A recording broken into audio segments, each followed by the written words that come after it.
and welcome to the show. I'm Peter Whittle.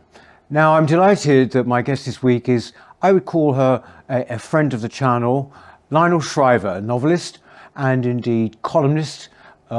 She's the author of 17 novels. She writes a column for The Spectator, amongst many other publications. And her latest book, which has just come out, is this. It's called Mania, right? And just by way of explanation, it says at the bottom, what if calling someone stupid was illegal? That should give you a little bit of an idea about what it's about. Welcome back. Thank you. It's great to see you again. Great to see you too, Lionel. This book is essentially, it starts, just to set the scene, it starts in a kind of alternate version of this recent past, doesn't it? Around about 2010. But essentially, what it's about is that what you call the last civil rights struggle, which is the Mental Parity Movement. Mm-hmm. And this is basically where people can no longer be judged or discriminated against on the basis of intelligence. Isn't that right? That's correct. Right. What kind of world are we talking about then? What can't happen anymore? Well, first off, I would clarify, we're talking about a world that's very close to the one we already live exactly. in, which is why it's so close in time to the present. And this movement is kicked off by a book, which suddenly everyone makes fun of it because the premise is so absurd. Yes. Because of course people vary in intelligence. And then it just takes hold almost overnight in the way of these things. Yeah. One of the things I wanted to take a look at is just the whole phenomenon of the social mania, which is why it's called mania. Yes. And of course that means that there are no standards, that you can't limit who gets into very Tony universities, much less medical schools, and it also has a big effect on people's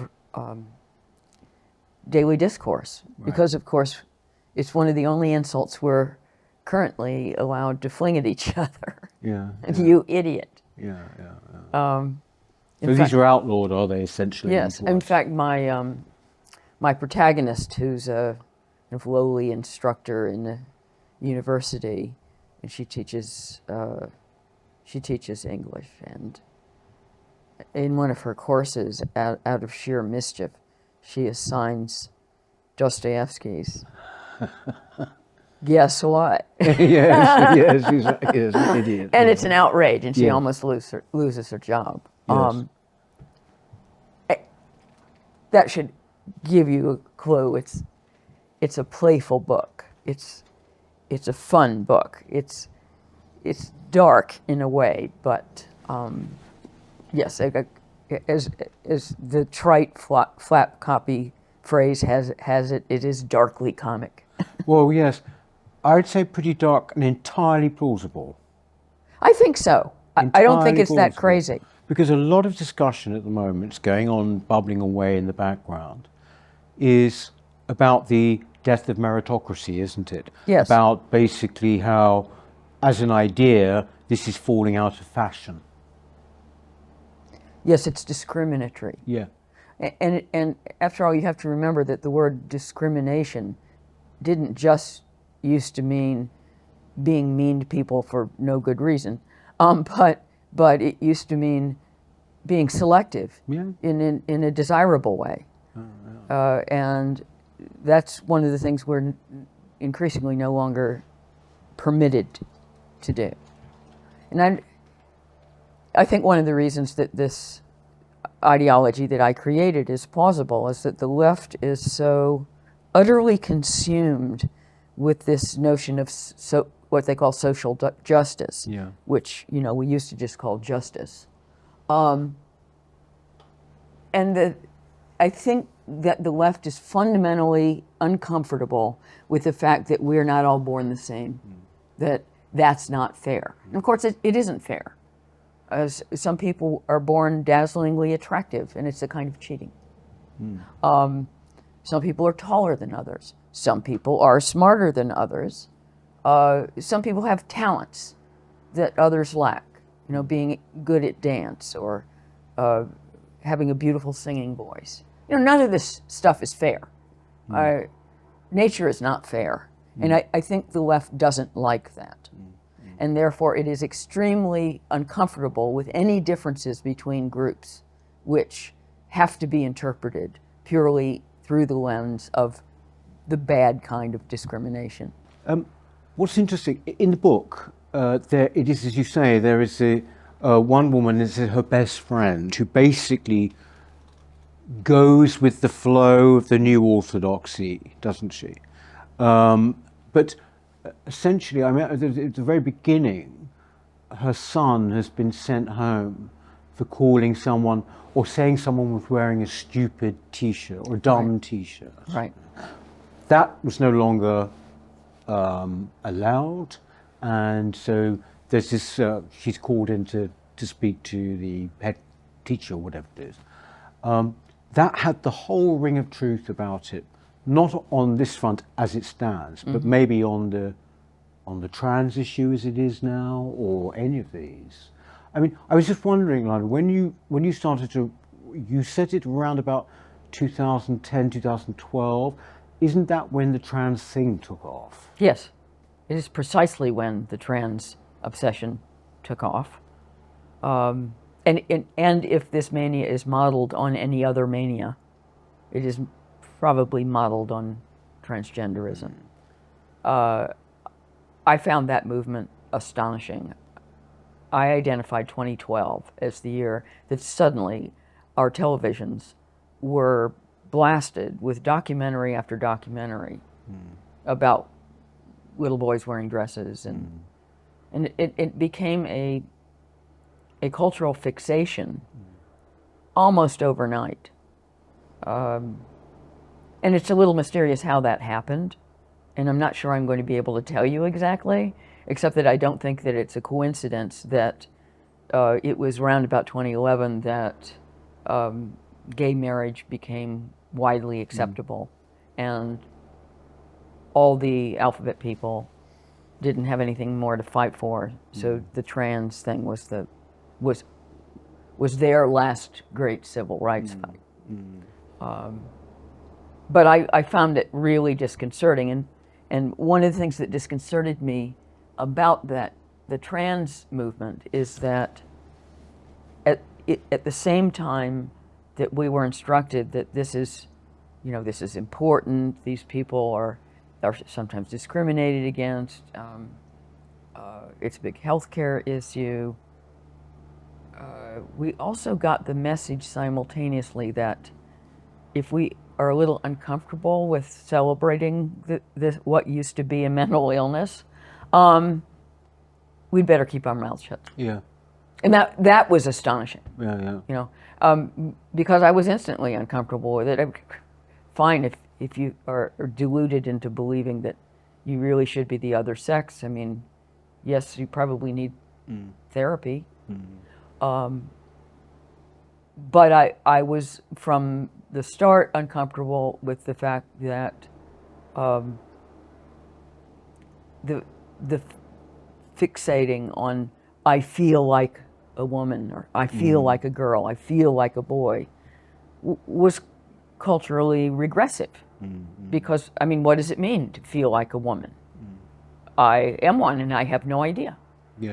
Right? Yeah. And the only way that that had any meaning, as far as I can tell, especially as viewed from the opposite sex, was over utter triviality, like dress and mannerisms and how long you wear your hair.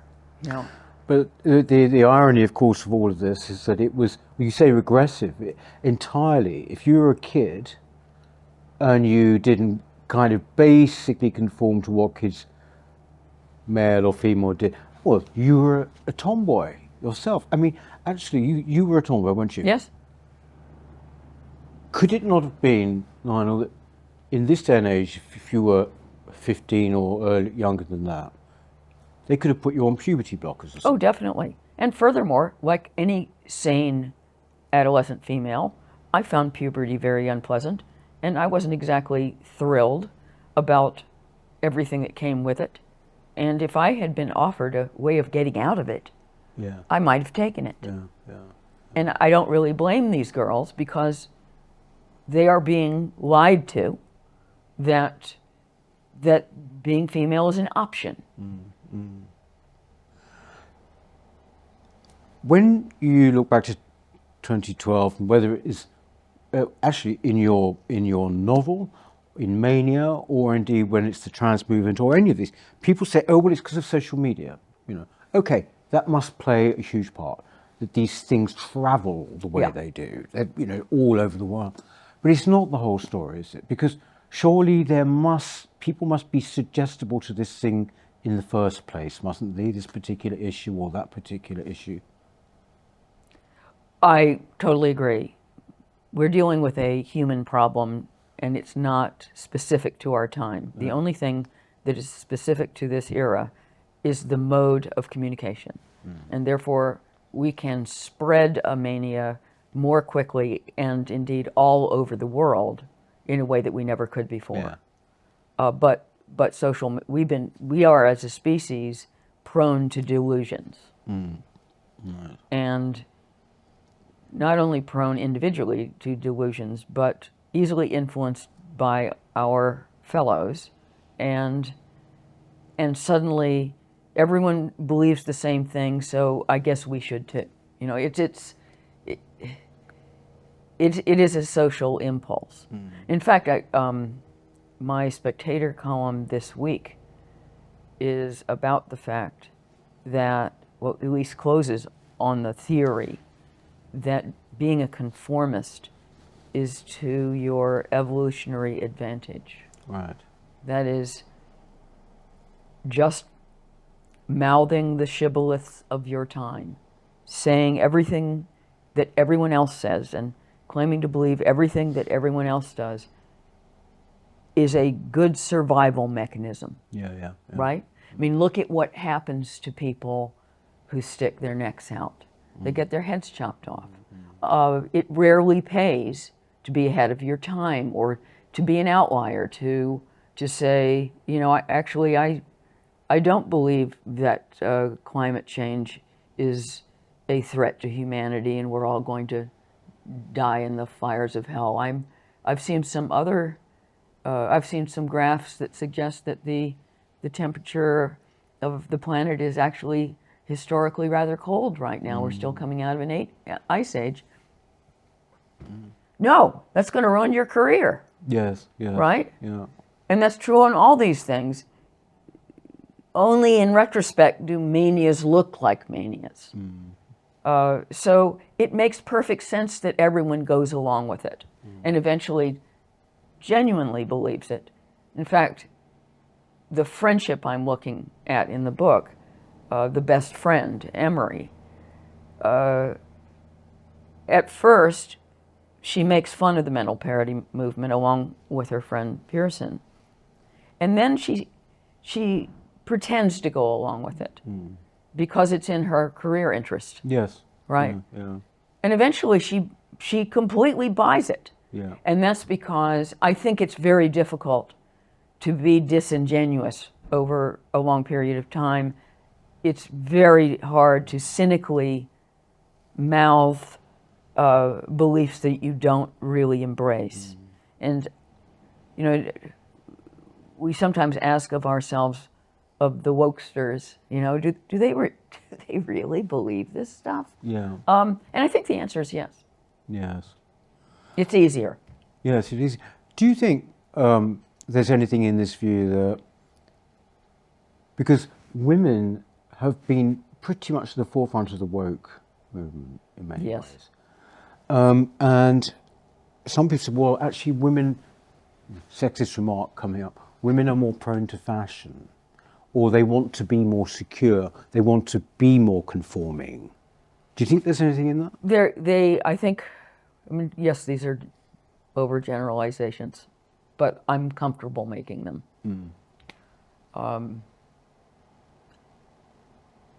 women are much, much keener to be liked. Yes. You know, they are more likely to seek approval. They think more in terms of consensus.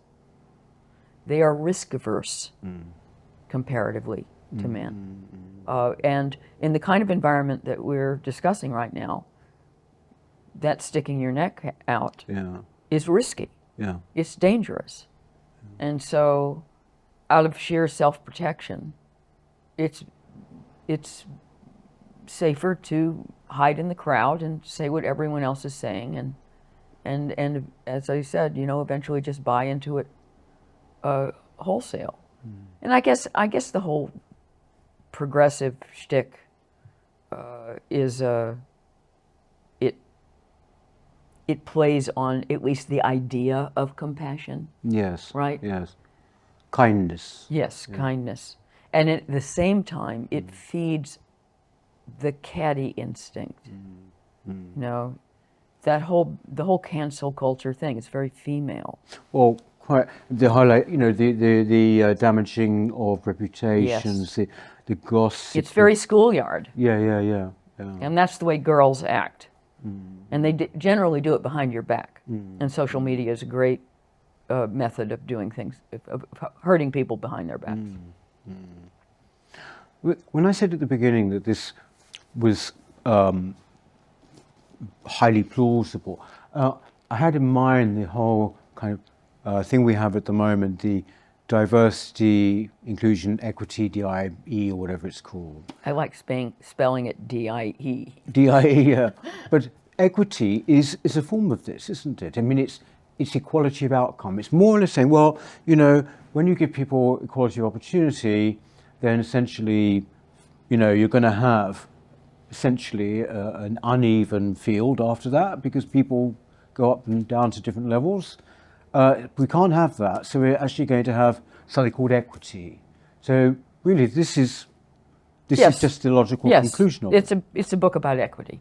But the thing is with this is that when I was reading, because I haven't nowhere near finished yet, is that basically you're talking about the final death of civilization, aren't you? Yes, and also it's when everyone's the same, everyone is rubbish. Yeah. So, because you can't make everyone geniuses. So basically, you make sure that everyone gets a terrible education. You know, you don't have excellence in any field, and I think that's one of the things that bothers me about the progressive ethos, is that all that matters to them is fairness, and it's as if that is the only value worth preserving. But there are other values on which a successful civilization is highly dependent: excellence and competence. They're related, not quite the same. People doing their jobs properly, knowing what they're doing, being good at it, and excellence that doesn't necessarily have to do with this dumpy kind of virtue or sad version of goodness right now. I mean, excellence is its own good, in my view, but it doesn't necessarily, you know, lift up the poor. No. Right? No, yeah.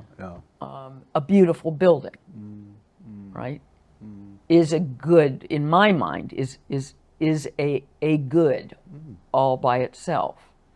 But it doesn't have to do with social justice. And I get very impatient with our version of virtue right now, which is small and narrow, and I would even call it pinched. Well, pinched. Not to mention tedious. But also, isn't it sort of obsessive about vulnerability? Aren't you tired of that word? Yes, I mean, vulnerable. Yes, vulnerable. Basically starts referring to everyone. Go through your average newspaper and count how many times you see the word vulnerable. Yeah. And it seems to me it's all part of the same thing in a way. It's the idea that, well, excellence or strengths even, you know. These things are, the left particularly are and the progressive mindset, very suspicious of. Very suspicious of. Well, or to turn it around, the left ceaselessly celebrates weakness, Yes. elevates weakness. Now, as a larger societal value, that's death. You know, and it also invites attack. I mean, when forces outside you see weakness, they're going to take advantage of it. Yeah. So, you know, flying the flag of weakness and saying, you know, these are the people that these are the people we put forward as representing our civilization. I just think that's deadly. I think, again, when I was reading, something occurred to me, I mentioned to you before we started recording this, and that was this sort of sense in which physical attraction, physical beauty could be next on the agenda. I mean, in the sense of almost one is not allowed not to find people attractive. I mean, I know this sounds crazy. No, it is. A lot of things well, that we it is found were crazy, crazy. but it's increasingly the case. Yes. I mean, the way advertising has changed so much. Yes. So that there are all these models that are foisted on us, and the not especially subliminal message is that they're all equally attractive. No, they're not. No, they're not. No. And also, there is an increasing sense that your personal judgment of others is disallowed. Well, yes, because it's based on certain, you know, qualities or characteristics in you, which might be ones that are no longer allowed. I That's mean, right. so how can you say this is a white man, or that's just a typical? I mean, we're seeing it. I mean, to go back for a minute to knowledge and to you know, universities. In a way, you're seeing it with sort of the general downgrading of science as just being white, you know, sort of a white way of looking at the world, for example. That was something which came to the fore, what, 2 or 3 years ago? Yeah. It's the same sort of impulse, isn't it? Yes, in fact, what's been happening in science feels like being stuck in a dystopian novel. Yes. It seems improbable that you would have, you know, what's going on in Australia, teaching Aboriginal myth in science class, which is absurd. Yes. There's nothing wrong with teaching Aboriginal myth in a class about myths or religion. That's fine, but not in science, and not alongside the theory of evolution. Or before this kind of stuff happened, it would have seemed impossible. And calling math racist. Yeah. I mean, that's funny. That's like a cartoon. But it is all to bring something down, isn't it, in the end? It's to bring, I see all these things as an attack on, basically on Western civilization. I don't mean to sound, you know, too grand there, but that's how I sort of see this. What's bizarre about it is that the people who, as you say, are trying to bring down Western civilization are very dependent themselves individually on Western civilization. I just find it baffling. The complete lack of awareness that everything they do, everything they own, everything they use is dependent on this functionality of the West. And I don't know what kind of lives they think they're going to be living without it. You know, no Western civilization, you're not going to have updates on your iPhone. I mean, you're obviously, you born and grew up in America. Are you surprised that America seems to be the kind of mothership of this compared to, I can see, you know, when I was growing up, America was, or even as an adult, if things get really bad in Europe, well, there's always America, you know, America. And now I'm afraid I don't feel that anymore. Yeah, and you don't hear that very much anymore. I'm not surprised in that I think I was there at the birth of it in the main. I mean, you can take it back to the popularity of communism in the 30s or whatever, but I think what we're dealing with right now is much more rooted in what happened in the 1960s. And I was powerfully affected by that when I first started to travel. I was deeply ashamed of the United States and deeply ashamed of being American. Now, I look back on it, it's kind of crazy. And it was also, insofar as that I felt guilty, it was fake guilt. You know, I was not responsible for massacring the Indians or enslaving the Africans. I mean, as with every country, there were things to be ashamed of and examined and studied, etc. But there was no reason for me to take that upon myself. Yes. But it was very popular when I was a teenager and in university to denigrate the U.S. and to find the history of the country shameful. And then when you were in Europe, you know, you felt apologetic about your accent and tended to be mean to other Americans and about other Americans and about Americans in general. It took me a long time to realize that this was not attractive to others. Right? When you're disavowing your own kind, that is, you know, that doesn't please. It is an effort to please, but it is not pleasing. And I went through something of an epiphany on that point, and then just stopped trashing the U.S. altogether. I mean,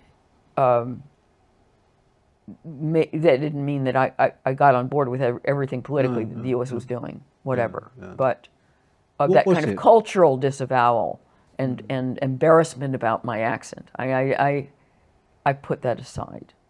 But I think that what we're dealing with comes from that era.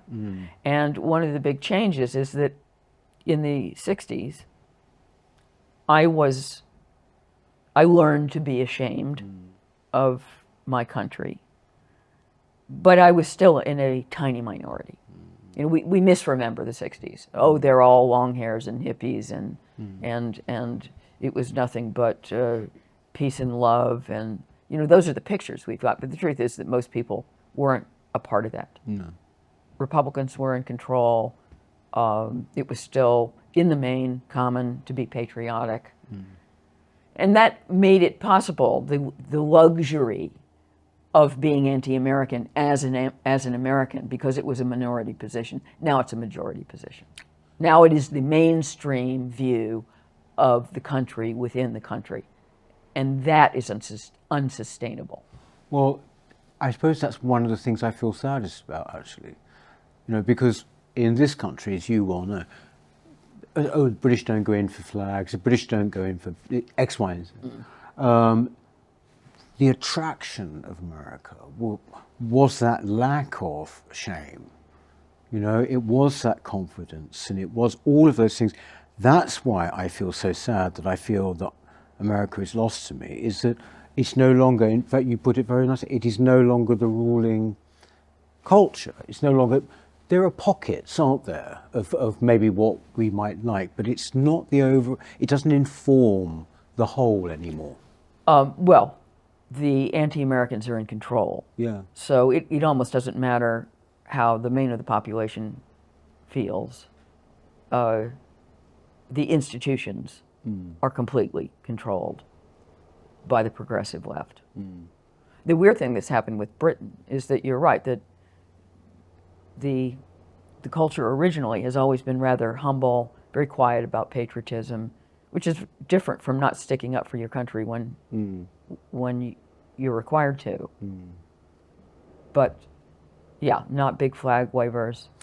But what has happened is that you had that modesty and quietness already, and then in the United States, we've got our shame culture going, and we've exported it back to you. Yes. So there was a culture that was already vulnerable to a quiet patriotism tipping over into no patriotism. And you've been infected by this same self-hatred and negativity. One of the things that's happening in Britain, which is also happening in the US, is that the more you trash your country and your entire civilization, the more the conceit is that you can somehow opt out of it, right? So that none of these people trashing Western civilization believe that they're trashing themselves, right? So all the generalizations, all the meanness that they subject their own countries to, for some reason, just because they're being mean, it gives you a free pass. You're talking about them. And that's one of the things that I understood when I had my epiphany, is that if I'm going to trash Americans, then I am talking about myself. There is no opting out. You can't make generalizations about groups of people to which you belong if they don't also apply to you. And I feel a little self-conscious about that because we just had this conversation about women. And so I was actually doing the same thing. Although you have actually got here this phenomenon that David, and in America, but David Goodhart talks about, the somewheres and anywheres, and where the anywheres, I would imagine, are people who, although they might be British in this case, English, really don't have any sense at all of connection, so will happily trash. I mean, they're the people who, when they're abroad, will say, "Oh God, no, sorry, I didn't vote for Brexit. Oh God, the idiots did." So I think that they are definitely there, but I think your point about quiet patriotism slipping over into no patriotism is what is happening actually at the moment, because quiet patriotism in Britain kind of did rely on a sort of sense of superiority anyway. Yes, it did. It's we don't have to. It was fake modesty. Yes. Yeah. Very, very fake. And so when Cameron said we don't do flags, it was kind of typical of someone like David Cameron to say that in a way. But I feel now, looking at it, Lionel, that actually the situation has changed so much that, for example, we've got to do flags, for example. I think you're right. I mean, I think that a return to some simple, fundamental expressions of pride, pride of place, pride of culture, I think it's called for. The kind of thing is called for that I don't have any real appetite for. I mean, I don't like pageantry. I'm not really big on all the royal what have you in Britain. It's a taste thing. It doesn't interest me. But I think it's at this point in time it's healthy. I don't have to go watch the changing of the guard or something. No. But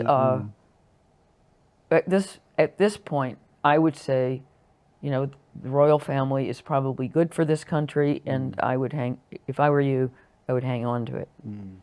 And these exercises of celebrating the country and its history are more important than they ever have been. Well, exactly. But it's because when you think of the onslaught that our countries, we're talking about the English-speaking world, aren't we? But say Britain or America have gone through in the past, 4 or 5 years, you can understand people suddenly wanting to cleave, things to themselves. I mean, for example, I have a friend who now lives in Italy. She's taken the kind of Benedictine option of going to a very beautiful place to live. But she was at Reuters for ages. And she just she was always a kind of liberal lefty, and suddenly took a great interest in what's happening to the Queen, things like that. Bought Enid Blyton books from the internet for fear that they just wouldn't be allowed anymore. I mean, I know this sounds crazy, but I've kept all my records and CDs just in case, that the whole thing comes shattering down, and that somehow or other, you've got sort of physical things there.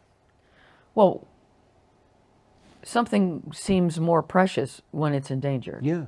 And I think that's what's happening. Yeah. I mean, also in Australia, you know, they tried to stop Australia Day. Yes. What did they want to call it?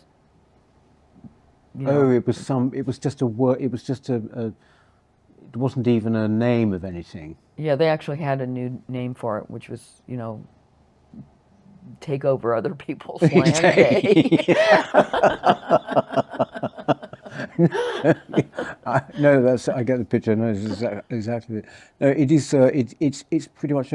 But that's the kind of, that makes Australia Day more important, Yes. and Yeah. it makes it more meaningful. Yeah. Yeah. I mean, this sounds terribly ingratiating, but you have to sort of put up with it. Other than Michel Houellebecq in France, I don't think I know of any other novelist, Lionel, who actually writes about things that are happening. Unless you can tell me some good ones, you know. I mean, you're the only person. This one happens to be about what we're talking about, with the particular manias. But then, of course, you've done healthcare, the financial crisis, and actually, Big Brother wasn't just about obesity. That was the health service, wasn't it? I mean, you would. Yes. Yes. Well, it was about healthcare in the U.S. Yeah, but basically, your stories are played out in this situation. Now, most novels now really don't seem to be about very much. I mean, I know they've said that about novels for years, or rather, I know what I'm going to get. I think you're right. First off, almost all novelists in the Anglosphere are left-wing. Yeah. And so I would also set myself apart in that I don't know what to call myself besides conservative these days. Calling myself libertarian didn't work. Yeah. Nobody understood what it meant. Yeah. So yeah, I have basically the same opinions I always have, but the world has lurched left, and that's leaving me conservative, and maybe I should stop apologizing about that and just embrace it. But yes, I am the only non-left novelist I know. And yet most of the population agrees with me on most points. Yes, exactly. That's what's so weird. And what that means is that my colleagues are either writing left-wing books or they're avoiding all subjects that are dangerous. And so they're either writing about racism is bad, or they're making sure that if they're white writers, that there are no black people in their book. Well, yes, because Which is a weird kind of racism. yes, exactly. But when you last were on, we were talking about the publishing industry and staying in your lane and Yes. all of that. I mean, you're talking about 3 or 4 years maybe ago now, but that's, if anything, that's just tightened, hasn't it? It's got worse. You know, and I'm sick to death of being the only one who's willing to trash the idea of cultural appropriation, but it's alive and well. Yeah. And it's often referred to as just a fact, like one of the things that you're flat out not supposed to do. And it's just we all understand that. The only question is, was that cultural appropriation or not? Because if it was, then it was wrong and it shouldn't have ever happened, and that it was a kind of theft. So I'm afraid that concept has become entrenched. But for fiction writing, it's deadly. Yes. Well, I mean, for creativity generally. Yes. In That's fact, why- all these rules, rules period, are not good for creativity, except insofar as they challenge people to defy them. Yes. So I'm definitely out to defy the rules. My response to anything I'm told I can't do is to do it. But I think writers who are on the left feel they still have to please the left, and then they paint themselves into a corner. And so I experience much more freedom, much more creative freedom than someone who identifies as progressive and just wants to make sure they don't offend anyone. That is not a great motivation for writing a great book. I suppose the test in some ways as well, or rather what would demonstrate that very well, is that when you did We Need to Talk About Kevin, that was made into a film which was also highly praised. The film was considered good. I wonder whether any of these later novels would ever make it into a screenplay. You know, onto Netflix, say. I doubt it. Not because they wouldn't be great. I'd certainly watch something like that. But wouldn't they be Yeah, it would be a fun film. Yeah. But I mean, what I mean is, would they say, oh, we can't, you know, have you saying this, or we can't have that character? Would they take it on with No. that subject? For the most part, no. Yeah. You know, I now have a reputation, a bad reputation, for being, you know, a right-wing novelist. Not a right-wing novelist. It's ridiculous. Well, non-left. But anyone who's non-left is Yeah. right-wing. Yeah. And, oh no, far and- right. Far right. Oh, sorry. Yes, far right. And white supremacist. Yes. Oh, and according to the Irish Independent, I'm now a fascist. Really. Yeah. Another notch on my belt.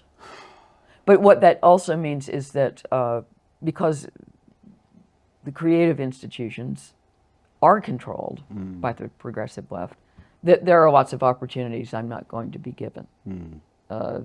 It's less likely I sell film rights.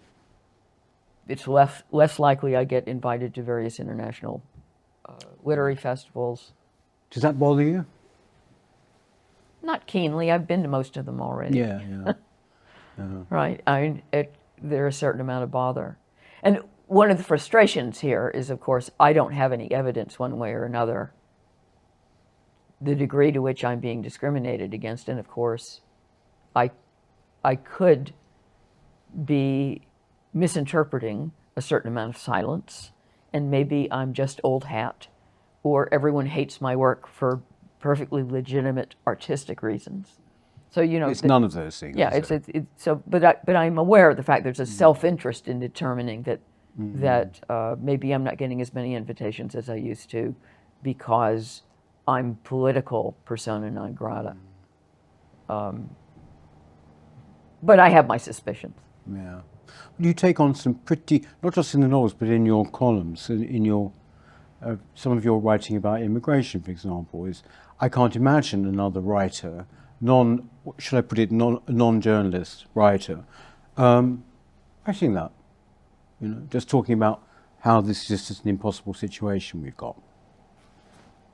Yeah, I would say No one. that my writing about immigration has got me into the most trouble and has put the biggest stink on me, because immigration is just to be celebrated, no matter how extreme it is.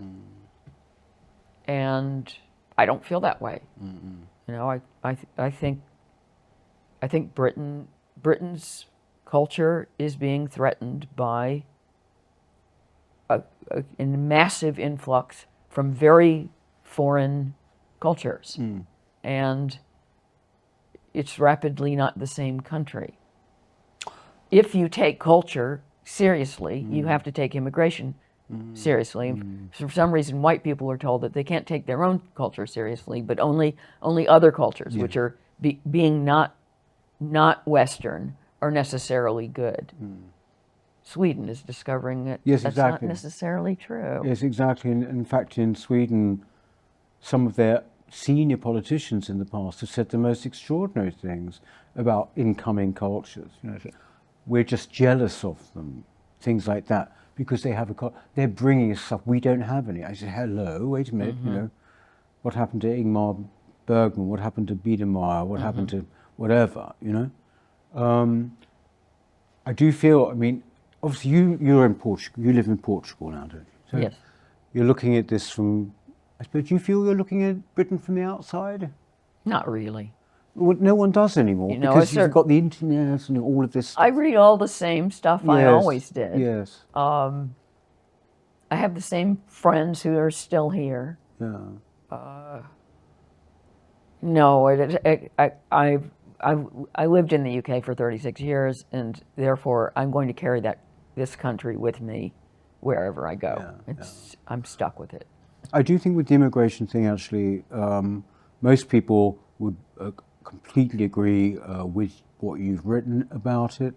And also, what's interesting is what's happening now is that all the various arguments for mass migration, even the economic ones, are falling away. Yes, they are. You know, they've either been challenged or they've been found simply not to be true. And then now these questions are arising in their minds. Well, if that's true, and it was never this and it was never that, why is it happening? Why? You know? But I do feel that it is there is a sort of watershed moment. You can, for example, now say, we have got to end mass migration. We have got to have a permanent halt to migration for a while. That's no longer actually so out there. No, it isn't. I mean, it's not just because I swim in these waters, you know, around here. It's just really not, you know. So I think things are changing. But although I think we're, you know, on a popular level, we're dealing with a sense of baffled helplessness. Yes. This is a great subject for you, maybe, isn't it? It's the subject of my current manuscript. Really? Yes. Is that a first? Yeah, frying pan to fire. Oh, well, that's when could we expect a new book? About halfway through the first draft. Oh, okay. Yeah. I mean, we'll see how long it takes me. Yeah. I have always intended to write a novel about immigration and have never written it. I mean, there have been little intersections, little parts of novels that touched on it, but I've never done a book that was centered on that issue entirely, and I decided now's the time. Yeah. Oh, it's so we're needed. going to have to talk again. It's needed. You know, there has not been a novel or a play or a drama about one of the biggest things happening. That's right. There's not been one. Absolutely transforming. Yes. The Western world. Yes. In very short order, and nobody talks about it unless they're going to write about, you know, an Eritrean who goes on a long journey with lots of obstacles and finally makes it to the United States and suffers lots of discrimination and, you know, finally sets up a shop on the corner and it has a happy ending. I mean, the Western canon is actually full of books about immigration, but it's always the same story. Oh, yes. Right? It's always looking at things from the immigrant's point of view, and it's it's basically a wonderful thing. No one ever writes about the experience of the native population. Well, no. I mean, or if they do, I do remember there have been a few plays going way back. I'm talking about way back to like Play for Today, the BBC stuff. And it was always essentially, if someone was anti-migrant, they were always either bigoted or possibly even mentally impaired. Yes. In some way. You know, the idea that you could set something in a street which has changed out of all recognition and be sympathetic to maybe the last couple there that were, you know, white couple or whatever, it's pretty unthinkable, I think, now.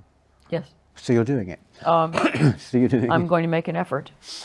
Thank you so much. I don't expect to be thanked for it. Oh, no. Well, you must please come back and talk about it. Thank you very much, Lionel, for that. Mania by Lionel Shriver, available now, and well worth reading. Thanks once again. Always nice to talk to you. Will you just stay with us, just because there are a couple of little questions for our members, exclusive content. But in the meantime, thank you very much. Lionel Shriver, ladies and gentlemen, We will see you next week. Have a good week in the meantime, won't you? Okay, bye-bye. Hello. If you're enjoying the New Culture Forum channel and you believe in our mission, may I invite you to join our membership scheme at the link below or on our website, newcultureforum.org.uk. Our work is more important now than ever, and we have great plans ahead for the future, but we can't do it without your support. From as little as £3 per month, you can help ensure that we continue on our mission.